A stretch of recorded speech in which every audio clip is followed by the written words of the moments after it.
not revolve. When built with world's tallest all residential high-rise at 70 floors and 645 feet. I think it's funny that kids see a fidget spinner, adults see a flask. You will also notice a number of postmodern buildings. Now, postmodern architects got sick of the stripped-down variation of international modern and museum. This all is being very boring. Want to bring back some type of ornamentation and detail now. Now, I'll talk about other styles of buildings as well. While paying attention to all the buildings that I do discuss, also take notice to all the bridge tender houses for the drawbridge of the Spanish Chicago River. The bridge houses are all very different, like they can have their own design, so take notice. Also take notice of the bridges themselves. They all have minor differences, including the railings. The type of drawbridge we have right here is a Chicago type, fixed trunnion, double leaf, bascule bridge. Bascule is a French term for seesaw or teeter-totter. That's pretty much what they are. Precisely balanced seesaws on either side takes a very small amount of horsepower to raise and lower them. They can go up in about a minute's time and come back down in about a minute's time. People do tend to ask whether they're still operable. The answer is yes. They used to be manned 24/7 when the river was much more industrial. They now raise them in the springtime and fall time for the sailboats, normally on Wednesdays and Saturdays. Right now, though, we're exiting Ogden Slip, where we were docked, and Ogden Slip was named after Chicago's first mayor, William Butler Ogden. Chicago was founded as a town back in 1833, the population of roughly 400. On March 4th of 1837, the population of roughly 4,000, the city of Chicago was incorporated. Today, about 2.7 million people in the city limits. Our metropolitan area, about 9.5 million. Chicago gets its name from the Native American word Chicago, Park, and named after the area's first permanent non-native settler, Jean-Baptiste Point du Sable, who came to the area back in about 1779. He was born out of Haiti about 1745. His mother was a Haitian slave, his father was French. His homestead was where the current-day Tribune Tower, Ridley Building, and Apple Store are today. He had about 20 acres at that site. He was there for roughly 20 years. Before the land to our right can fully become a park, it still needs to undergo more environmental cleanup. More than 100 years ago, there was a gas pipe manufacturing plant in this area called Lindsay Light. They tended to dump a lot of their leftover waste material on vacant pieces of land around here, including this peninsula and the Astoria one, which is very toxic. They've done some cleanup, but not all of it. Right now, though, we're about to make our way beneath the double-decker Lakeshore Drive Bridge, one of 4 double-decker drawbridges of the Spanish Chicago River. Of the 4 double-deckers, this one is the youngest, from 1937. Initially, the lower level was intended for train tracks. It was never used by trains, not even used by cars. In the mid-1980s, the roadway around here was totally realigned. But you may not have your cameras at the ready because the reason of the bridge is architecture here in front of us. Now, so I'm going to try to talk about as many buildings as I can over the next 75 minutes. So directly here to our left, a brand new landmark of the downtown skyline, Chicago's brand new third tallest building. The tallest building in the world, designed by a female-owned architecture firm, Studio Gang Architects. The architect's name is Jeannie Gang. She's headquartered right here in Chicago. The building has come out, the crane has now come down. There to our left is the Vista Tower Chicago.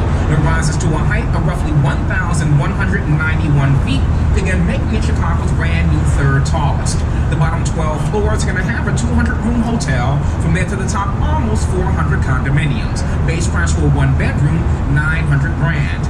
Last I heard, they were 45% under contract. Sometime mid-last summer, someone plopped down $18.5 billion for floors 71 and 72, and will be combining them.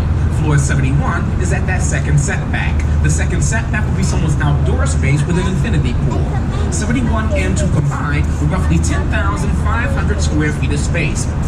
As you can see, you have like 5 or 6 different shades of green glass transitioning up and down the building. You all come back sometime next year, have a drink at the hotel bar.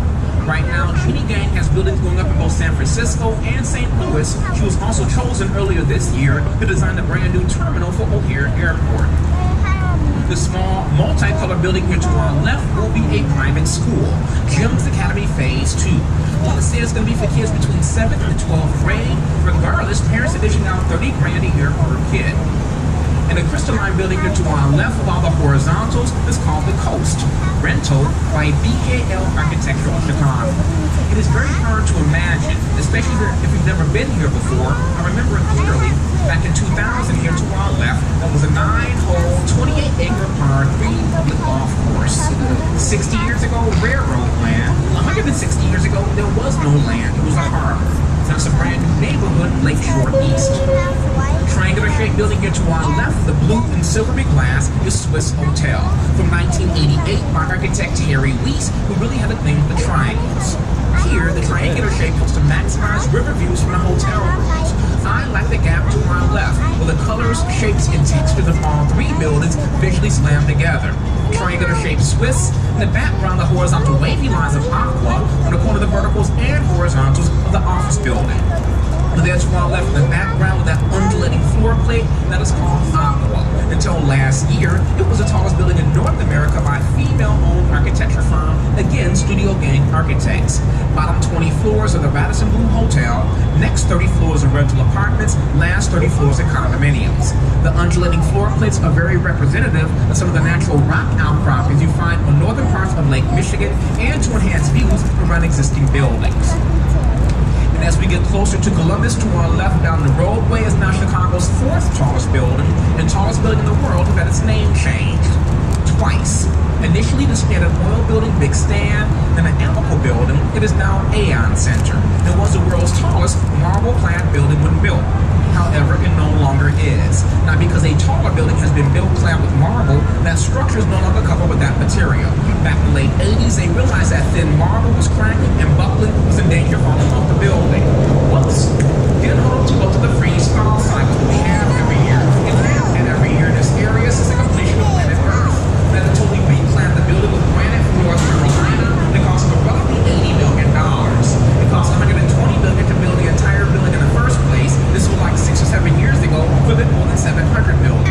Those new owners are planning on adding an observation deck to the top 3 floors. To access that observation deck won't be from the inside, but from the outside. It will also install an exterior elevator at the northwest corner of that building. That's where the first time I heard that and saw the rendering, the towering inferno popped in my head. For those who have seen that movie, know the scene about the scenic elevator. On the right-hand side for a while. A short 6-story building here to our right is called the Gleacher Center. It just serves as the downtown campus for the University of Chicago. But apparently, none of the classrooms in that building have windows because they felt the windows would be a distraction for the students downtown, which is totally dumb. Because all they need are blinds, not a blank wall. Blank walls make buildings look ugly. Looking at this mid-century modernist black box here to our right, the now disclosed by its address of 401 North Michigan Avenue, completed back in 1965, designed by Skidmore, Owings & Merrill. As you can see, the building itself sits back off the roadway. The reason for that is Neo-Gothic Tribune Tower. Now, back in 1922, the paper sponsored an international architecture competition. Grand prize, $50 grand to any architect that could design the world's most beautiful building. There were over 250 entries, and that design won. Submitted by 2 New York architects, John B. Town and Raymond Hood. Raymond Hood went on to help design Rockefeller Center. Then the pinnacle on top with those upside-down L's called flying buttresses, normally part of the Gothic style. I'll tell you more about the building on the return trip. But as we clear Michigan Avenue here to our right, then is the elegant white glazed terracotta-clad Wrigley building. The section here along the river is from 1921. The northern half is 1924. Spanish revivalist design with some French Renaissance elements. It's planned with 6 different shades of light glazed terracotta with its fireproof baked clay. Those terracotta tiles get progressively lighter as the building ascends in height. This is a structure that Schwingham built, designed by Graham, Anderson, Prost, and White. Tall reflective glass building here to our right with an in-like spire on top is currently Chicago's 2nd tallest building. The height does include the very top and tip of that spire. It's our International Hotel and Tower. Completed back in 2009, designed by Adrian Smith, formerly of Skidmore, Owings & Merrill. As the building itself ascends in height, you have setbacks at different levels that relate to the roof lines of surrounding buildings. First setback to the roof line of Wrigley. Second setback to the building across the river. Third setback to the building right next door. Personally, in this area, I do love the color, texture, and flow of all 4 buildings side by side on this angle. Daytime hours, the glass is bright and reflective. When dark, it is clear and transparent. You can see directly directly in that space. You will then notice the floors 4 through 12 in the parking garage for the building. It cost about $850 million to construct. It was built between 2005 and 2009. As we near a wall back here to our right, the steel and glass Miesian and modernist black box with a back design of one of the founders of modern international architecture, Ludwig Mies van der Rohe, whose very famous motto was less is more, like the strip buildings down to the bare minimum.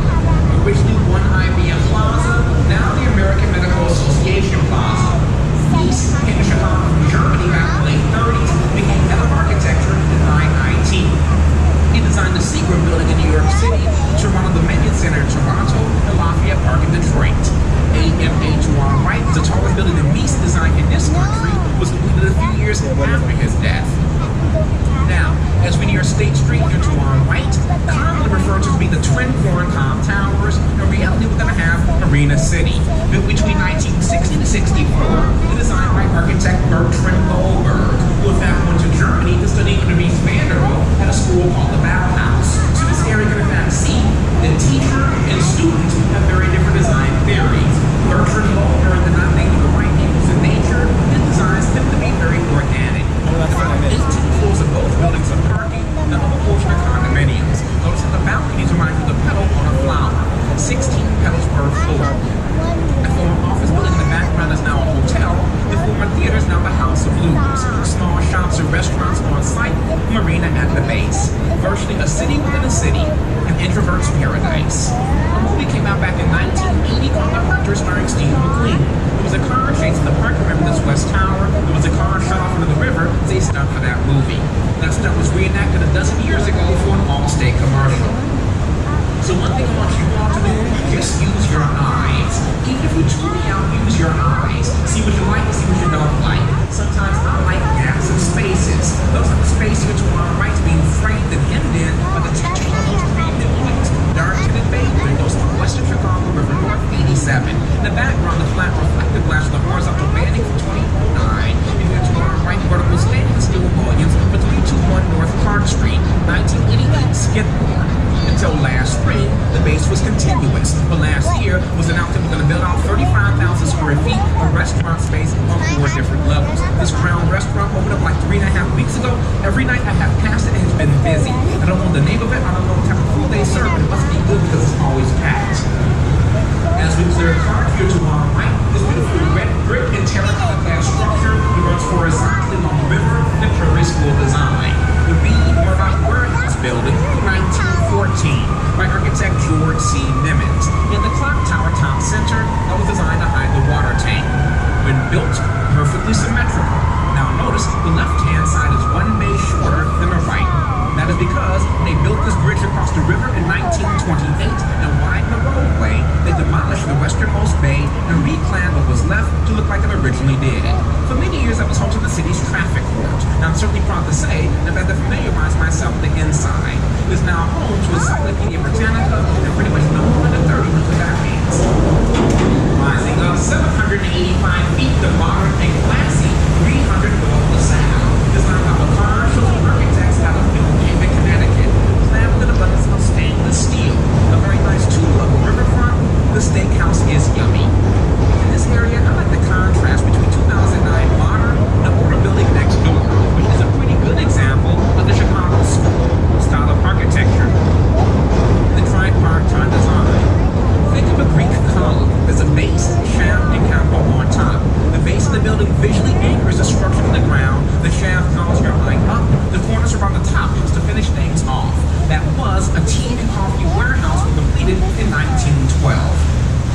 And as we clear wells here to our right, this unbelievably huge and this ginormous building here is called the Merchandise Mart, designed by Graham Anderson Rose to widen the Art Deco style. Completed back in 1931, at that time, this was the world's largest building, having more than 4 million square feet of space within its walls. So massive, up until 12 years ago, the building had its own zip code, 60654, that's now being shared throughout the area. With the 8 bronze busts, they represent some of the prince merchants of the United States, including Philemon, Woolworth, Wanamaker, Marshall Field, and a few more.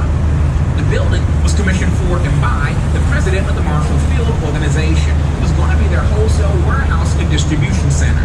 Their plans not materialized because 1931, country was at the height of the Great Depression. They sold the building in 1945 for a fraction of its value to Joseph Kennedy, father of President John Kennedy. The Kennedys had the building to our right in the background built back in the mid-70s. They sold both in 98. However, the Kennedys didn't retain ownership of the land here to our right that jumps out into the river called Wolf Point. This is where the three branches come together. Main branch will just come down, south branch to our left will go down, north branch to our right will turn down momentarily.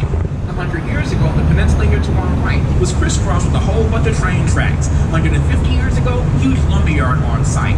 200 years ago, you had towns and hotels on either side of the river being pulled across via the ferry. 5 years ago, a major planned development was approved to be built to our right on the point. That planned development includes the construction of 3 buildings. Now, they have finished the first and shortest of the 3. This 48-story tall apartment building coming up to our right, Wolf Point West, by BKL Architecture of Chicago. There to our right, with the crane being built, is Wolf Point East by Paley Clark. Paley's going to rise to roughly 660 feet, and 2 will be rentals almost topped out.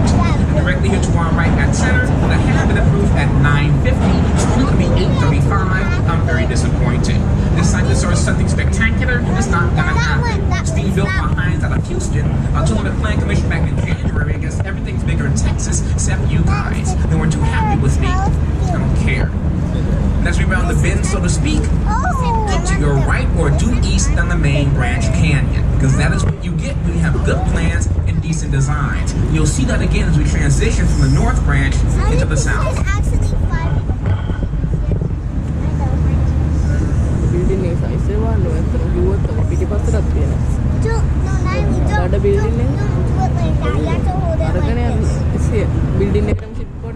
So eventually the Riverwalk here to our right will wrap around the entire peninsula.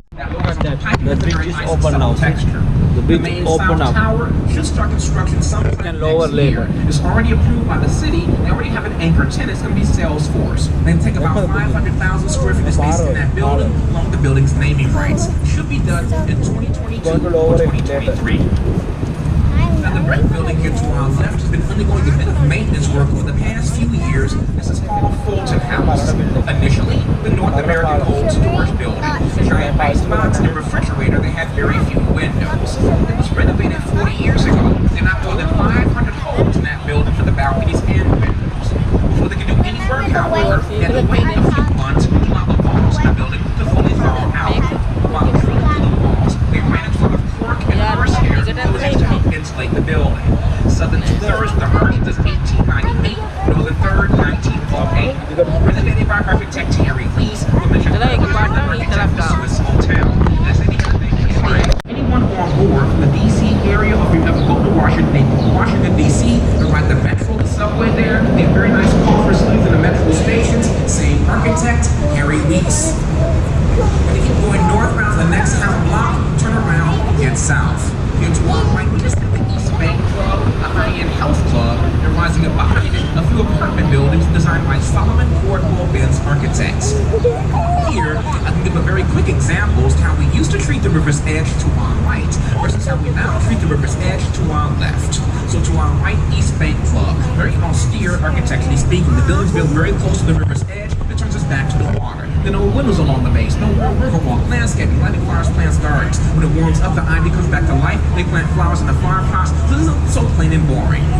And you fast forward 20 years to your left, you have an entirely new neighborhood called Kinsey Park. This sets back about 30 feet from the river to include these public promenades, riverwalk, and landscaping. The city of Chicago, developers, and residents are no longer looking at the river as being that nasty little stream. We're trying to embrace it and view it as a city's second waterfront. And the quality of the water in the river has dramatically improved over the last half century from being highly toxic to just polluted. So now we're slowly but surely. As we make this turn around here and now, I'm supposed to be playing for a few short moments. Apparently, there were a few people in the area complaining about us for microphones on this part of the river. The police is turning around right here.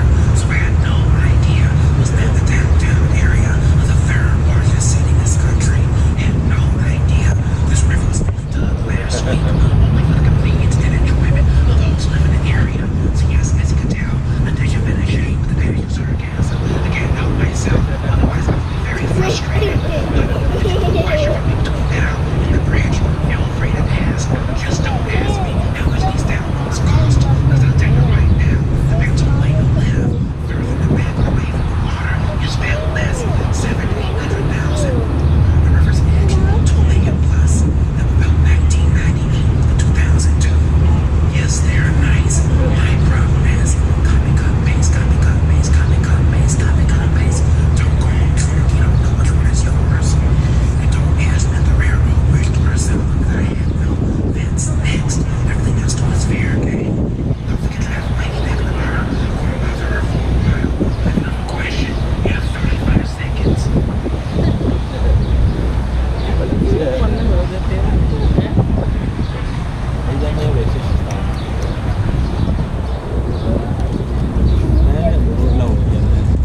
බලන්න.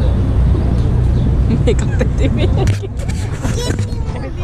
New floors of parking above that the tower units. You see and saw how skinny the building is. The reason it is so slender, you have train tracks to cover around the backside of the property, causing this land to be very narrow. So tight, there was not enough room to construct ramps to access the parking garage. Involvement in garages, you need a wide turning radius. So instead, they designed elevators in that space to lift the cars onto the floors where they're parked. Small valet.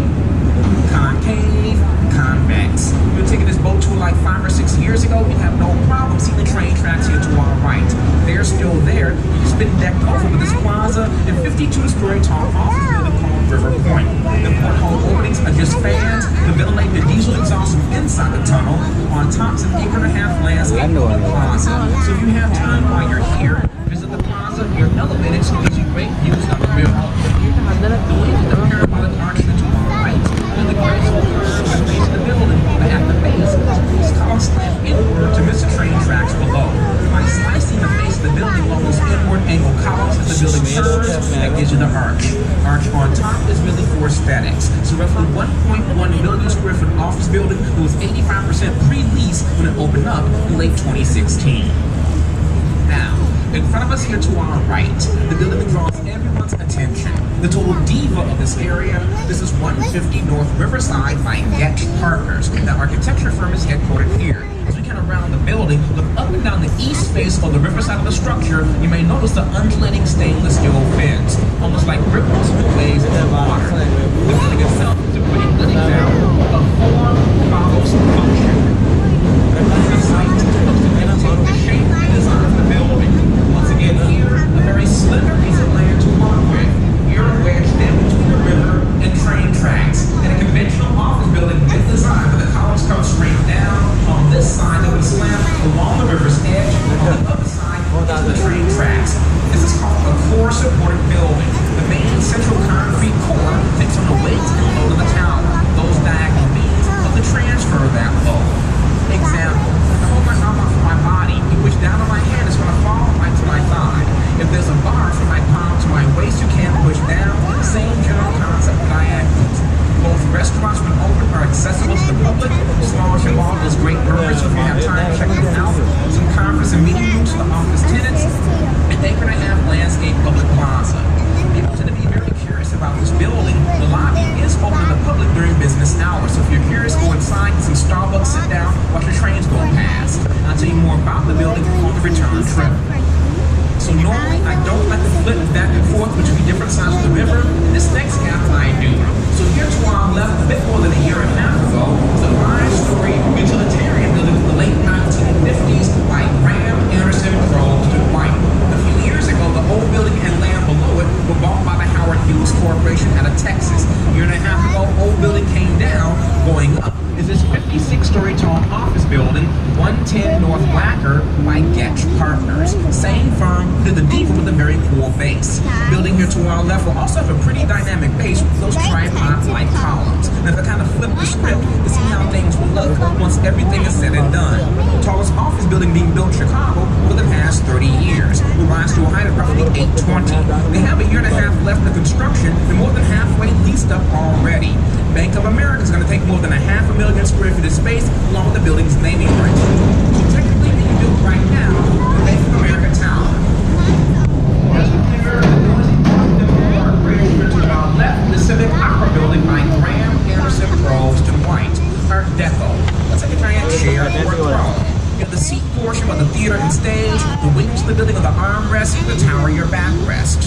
Of course, did not dispel buildings, that's Latin. Shows here in my lifetime. We had the blank wall 18 years ago. There was some minor consideration about perhaps movies on the wall, watching the plaza across the way. Nothing materialized. Initially, they used river water to raise and lower the stage inside.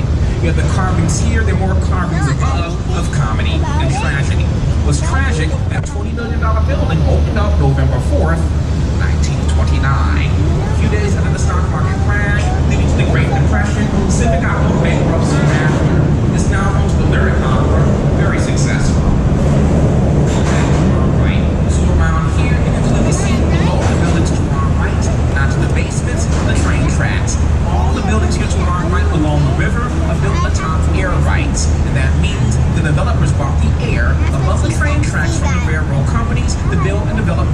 of that space. Fairly common in big cities. You live in or ever go to New York City, you're going down Park Avenue or Madison towards Grand Central, all those buildings are on air rights. We just passed Gateway Center 1, across the road is twin Gateway 2. 65 to 68, Measy and Modern, Skidmore. Skidmore, the buildings in the background as well. So all four buildings at the intersection designed by the same firm, 65 to 92. Again, the tracks below go to and from Union Station. This is a short, classically inspired building, a quarter of a block to our right this next gap, 1925.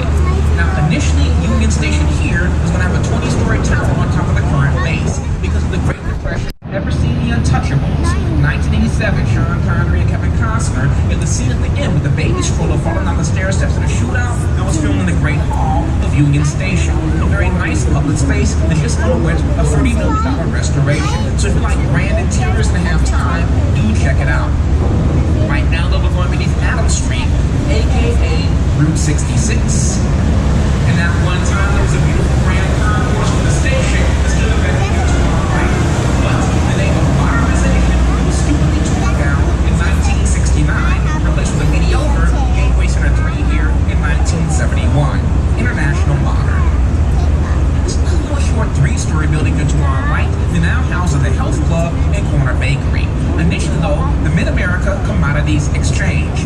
And back then, pre-computer, we have an exchange, had to have a big trading floor. With big trading floors that did not like a lot of interior support columns that would get in the way. Instead of using a lot of interior supports, those X's around the outside do the majority of the supporting. X-bracing, just like the John Hancock Center on North Michigan Avenue. John Hancock is vertical, that building is horizontal, running the length of the block. As we put our backs here to our right, the fourth and final of the Gateway buildings from 1983 by Jim DeStefano, who at that time worked for Skidmore. A good example of architectural contextualism.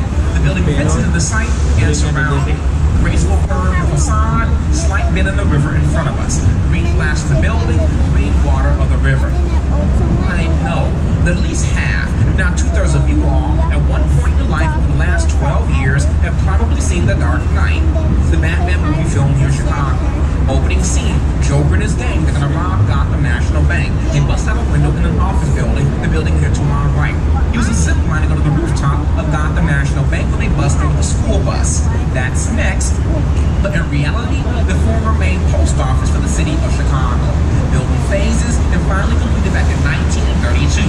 Art Deco, Graham Anderson Probst and White. It's the world's busiest and biggest post office. Chicago is the biggest with a mail order and catalog job in the world. Stores like Sears, Marshall Field, Montgomery Ward, Spiegel, all using catalogs in their heyday. We're talking roughly 2.7 million square feet of space, or about 62 acres under one roof in a perfect spot on top of train tracks. Can easily load freight cars with mail.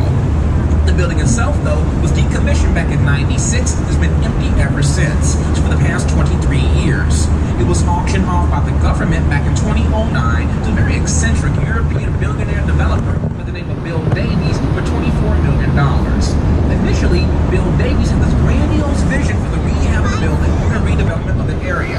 But in the 7 years he owned the property, he didn't do squat. The city got very disillusioned with his ownership, and 4 years ago they were threatening him with eminent domain. That did not happen, and 3 years ago, roughly, Bill Davies first sold that property to a developer out of New York for only $130 million. For 24, 7 years didn't do a thing, sold it for a very heavy profit. Whatever business. But I will say the first thing the new owners did was bring the building back up to code. 2 years ago, they got a $500 million construction loan for the rehab of that building. That included the exterior restoration of the main lobby. Replaced the windows, mechanicals, and next year added a 3.5-acre green roof on top of the tenants. Late last summer, Walgreens signed a lease for like 200,000 square feet. Over the winter, the candy company for 90,000 square feet. 6 weeks ago, 2 more firms signed up, and a month ago was announced that Uber is looking at 450,000 square feet of space in that building. They're not yet signed on the dotted line. About 2 weeks ago, Cisco Systems said they're looking for space as well. They have not yet signed on the dotted line. Those who have, the first tenants move in sometime in September. And here to our left, all this vacant and broke down land, at least it used to be, until 1971 was all railroad land. It was a very nice train station on the corner, Grand Central Station, 1890 to 1971. About 5 years ago, 2 different development companies teamed up to develop most. අහන්න මෙයයි. Gotta get a. This is the yay position. නැගි වටින්නේ මෙලේද? නැගි තාම එහා පැත්තේ. පාලමෙන් එහා පැත්තේ නේ. මේක තව ටික ඔෆ් වෙනවා. ඔව් 4 minutes වලට තමයි. ඔව් ස්ලෝ කරගෙන ඉන්නේ. දැන් මැද්දෙන් යන ආතල් අප්ලෝඩ් කරන්න. අපිට ආතල් එක. See that? Overdose.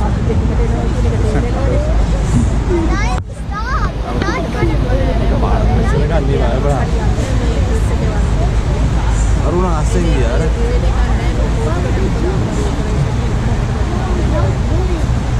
අරු අයිනින් ගියා අපිට එහෙම යන්න බෑනේ. බෝට් එක. ඔව්.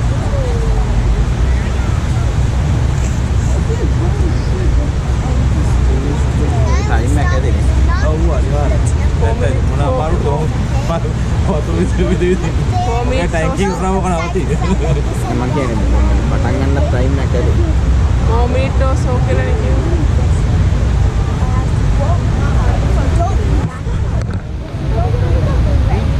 අර ගංගා මෙහෙට දාන්න.